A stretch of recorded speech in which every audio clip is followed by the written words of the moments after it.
Continuamos en el tercer Congreso Internacional de Dependencia y Calidad de Vida, un punto de encuentro donde hubo más de 100 ponentes nacionales e internacionales. Y una de las mesas, la mesa inaugural, fue presidida por Josep María Via, presidente del Comité Científico del Congreso. Buenas tardes. Buenas tardes. Una valoración, yo creo que hay que hacer una valoración sobre todo de la ponencia que ha presidido usted, ¿no?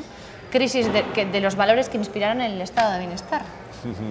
A ver, de hecho esta ponencia se pensó muy bien y lo que se pretendía con esta ponencia, que yo creo que se logró por la calidad del ponente, de Francesc Torralba, que es extraordinaria,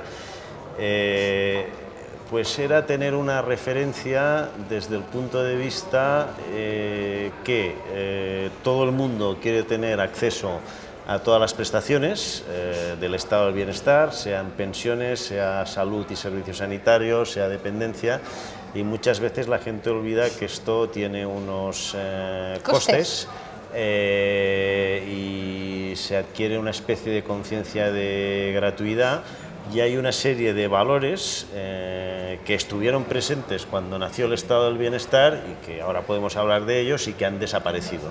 Entonces nos parecía interesante empezar el Congreso enmarcando cualquier cosa que fuéramos a discutir en el Congreso en esta situación. Es decir, las reglas del juego, por así decirlo, eran unas, han desaparecido, han sido sustituidas por otras y se pretende jugar el mismo juego, cuando las normas no son las mismas, ¿no?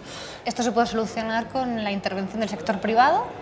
¿O es atinar un poco lejos? Eso es otra cuestión, es decir, vamos a ver, el estado del bienestar, para que nos entendamos, son pues este tipo de prestaciones: la educación, la salud, la dependencia, los servicios sociales, etcétera, etcétera, ¿no?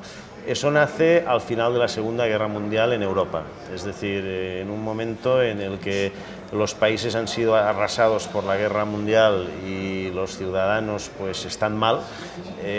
Hay unos valores que podríamos llamar de solidaridad, de alguna manera, en los que se le da una cierta prioridad al bien común, en los que todo el mundo está dispuesto a perder algo de lo que es suyo en favor de este bien común y organizar un sistema de servicios que diera cobertura a todo el mundo.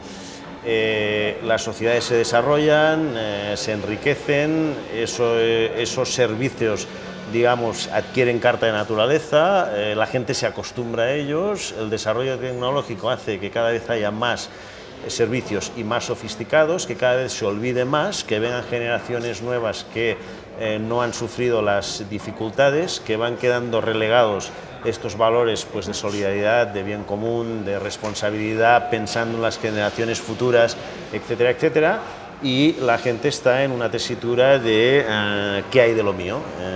Y el Estado pues está obligado a darme las prestaciones.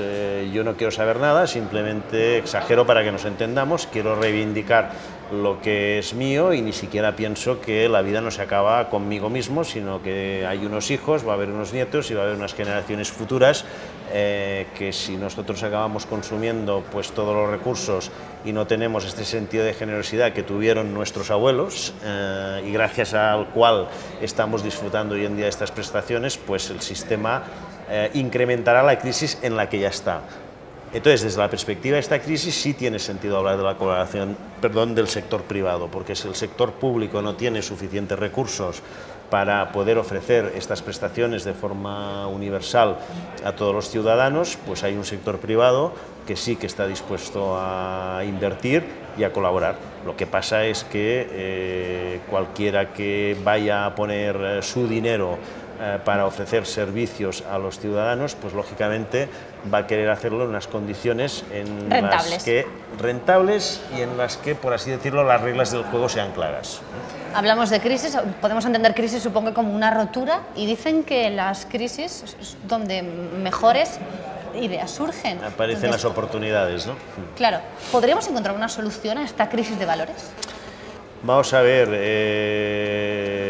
la solución es la educación y la educación es una responsabilidad del conjunto de la sociedad, es una responsabilidad de las familias, es una responsabilidad de las escuelas, de las universidades, del sistema educativo. Esta mañana estábamos comentando con una ponente que es española, pero que es de origen japonés y que tiene todavía familia en Tokio. Estábamos comentando pues el comportamiento ejemplar que han tenido los ciudadanos japoneses ante el desastre que están viviendo en este momento. Y ella nos comentaba que en su educación, en su manera de ser, tienen muy interiorizado, vamos a suponer, una cola, porque hablábamos de cómo la gente hacía cola disciplinadamente en una situación pues, de emergencia. Decía, bueno, es que a nadie se le ocurriría saltarse el puesto en una cola, porque todo el mundo tiene claro que yo individualmente no tengo nada me da derecho a atacar a la comunidad y al bien común. Por lo tanto, mi interés personal queda supeditado a ese bien común. Claro, eso no se improvisa, o sea, eso no se improvisa. ¿Y sería algo impensable aquí? Yo diría que difícil, seguramente es verdad que hay unas generaciones emergentes. Por ejemplo, ayer Francesc Torralba decía, refiriéndose a sus estudiantes, porque él es catedrático de universidad, a sus estudiantes actuales, pues de la gente que hoy en día está en la universidad, los que tienen entre 18 y 22 más o menos, que la palabra austeridad había desaparecido de su vocabulario, no existía.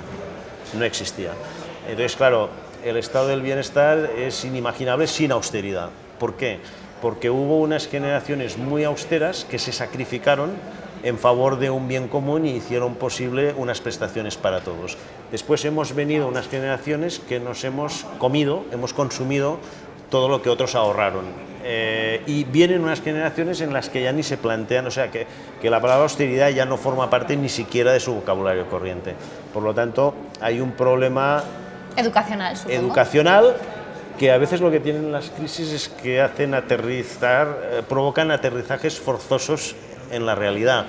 Si el nivel de paro juvenil continúa en los porcentajes que está, si la gente joven se encuentra con una serie de dificultades que, por ejemplo, nosotros, los de la generación anterior, no conocimos, pues quizá van a reaccionar, y ese va a ser un factor educacional forzoso, cuando pues bueno, lo deseable sería un factor educacional en contexto de tranquilidad y de adquirir pues a través de la familia y de los sistemas formativos convencionales pues unos valores adecuados para vivir en sociedad, ¿no?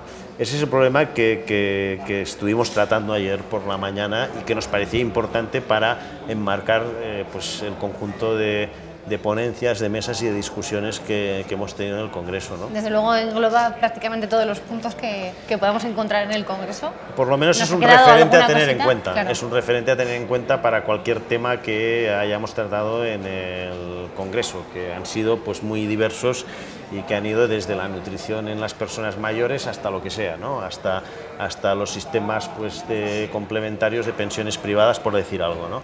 Pero es que todo pierde su sentido si lo sacamos del contexto en el que estamos viviendo. Y es un contexto de crisis económica, pero es que la propia crisis económica tiene su origen en una determinada crisis de valores, porque lo que se produjo en los mercados financieros, la situación que conocemos en España y en otros países con el tema de los bancos y las hipotecas, etcétera, etcétera, pues al final es el resultado también de una determinada crisis de valores que no deja de ser la misma que nos lleva a la crisis del estado del bienestar. Por lo tanto, hablamos de crisis económica, pero lo que hay en realidad detrás de todo es una crisis de valores importante. Pues supongo que podremos solucionarlo todo con la educación, tanto desde mi colectivo como desde su colectivo y desde nuestro colectivo en general. Pues todo no sé si lo vamos a solucionar, pero que, por lo menos intentarlo. Que algo hay que hacer en ese campo está claro. Por lo menos hay que tener la iniciativa, ¿no? Cierta iniciativa para intentar solucionar este tipo de problemas. Eso pues muy bien, muchas gracias por compartir con nosotros su tiempo. Gracias a vosotros.